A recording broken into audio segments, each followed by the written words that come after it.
नमस्कार मित्रांनो, आज आपण म्हणतो सीख कबाब घरगुती पद्धतीने बोनलेस चिकन आणायचं आहे. बोनलेस चिकनला आपण असं पीस कट करून घ्यायचे. त्याच्यानंतर मिक्सरच्या भांड्यामध्ये ॲड करून त्यांचं पूर्ण ग्राइंड करून आपल्याला खिमा बनवायचा आहे. त्याच्यामध्ये थोडंसं ऑइल ॲड करायचं आहे.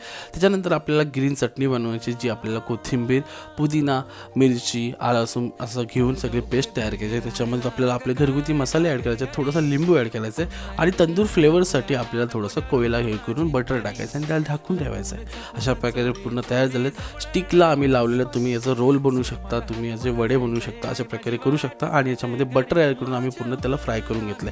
हे पॅनवरती केलं, गॅसवरती, पण तुम्ही विश्वास ठेवा, हे रेस्टॉरंटच्यापेक्षा भारी झालेले आहेत. तुम्ही एकदा घरी ट्राय करून बघा, तुम्ही स्वतः बोलाल की येस.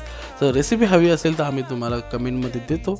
आवडलं असल्याला लाईक फॉलो करायला विसरू नका आणि कमेंट करून सांगा नेक्स्ट टाइम तुम्हाला काय हवं आहे. Bye bye, see you. इन दोनों ने मिलके जान मेरी ले